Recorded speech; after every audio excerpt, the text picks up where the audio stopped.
One thing that is not getting any cheaper is air travel. While inflation may be up 8%, airline tickets prices have gone up 25%. But that's not stopping a record 3.5 million expected to take to the skies this holiday weekend. Here with us now is NewsNation travel editor Peter Greenberg. And Peter, you're always someplace different. Where are you right now? I'm in Cairo in Egypt, so Merhaba. Peter, what I would not give for your flight points, you have no idea. Oh, but that's a sidebar. Why is travel so expensive right now, Peter? Because of demand. Two things are happening at the same time. More people are traveling because they want to travel. Look at the TSA. They just screened 2.9 million people on Friday. That's the all-time record. And 5 of the top 10 busiest days for the TSA in their history have already happened in this year alone. And since Memorial Day weekend is the kickoff unofficially of summer, you can only expect what's going to happen as the days and weeks go on throughout the rest of the summer. The other reason why we're having a problem, it's not just the demand, it's the capacity. Big supply chain issues, Boeing not delivering a lot of planes that the airlines needed to support their summer schedule. As a result, they had to cancel a lot of flights, consolidate others, and not announce new routes and delay a lot of routes they already had announced, which means every plane you're going to be on, I had bad news, is going to be full. And Peter, I just want to tag on that there because you're talking about Boeing. If their issues ease up, will that bring down costs? And delays and cancellations are par for the course when it comes to air travel. But we're looking at bad weather hitting the Midwest today. Will that also have an impact? What should travelers be prepared for these next few days?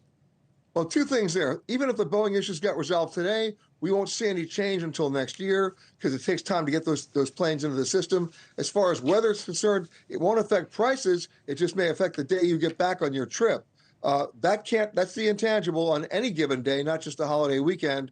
But of course, with all the planes being full, that means your options are limited. What a lot of passengers have been doing, they're hedging their bets. They got one round-trip ticket that they bought, and then they went out and bought a second round-trip ticket that's a refundable ticket on later flights, so that if their first flight gets canceled, they can use that second ticket, and if the first flight doesn't get canceled, they get to refund the second ticket. Peter, I have a question for you. My flight got delayed coming to New York, and I noticed that the airline sent me one of those vouchers for a meal. Do people actually use those, and or is that something that the airline offers, but they know that people won't actually redeem?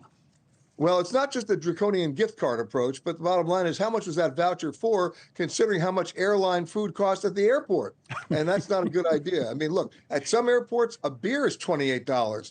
So you're not getting any bargains there. By the way, those vouchers are negotiable. If somebody gives you a $10 meal voucher at an airport, hey, good luck with your Doritos.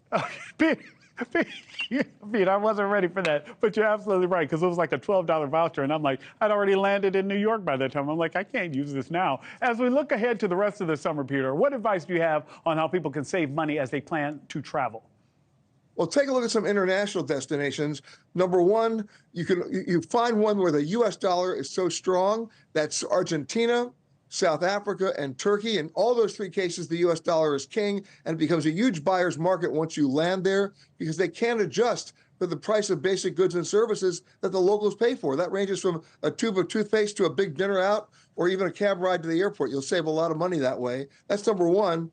Number two, you know what? More people are taking road trips this year because even if gas prices go up, if a ticket average price is $400, a family of 4 is not going to be able to necessarily afford $1,600 to take everybody on the trip. It's not going to cost them $1,600 in gas to pile everybody in the car. And last but not least, the train. Amtrak's got a lot of great deals out there now that they don't well promote.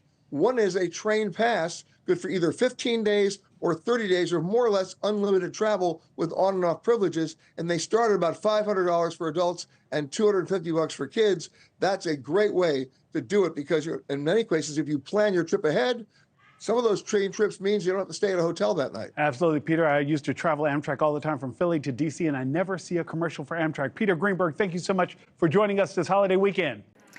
Thanks for watching. Go to joinnn.com to find NewsNation on your television provider. And don't forget to click the red subscribe button below to get more of NewsNation's fact-driven, unbiased coverage.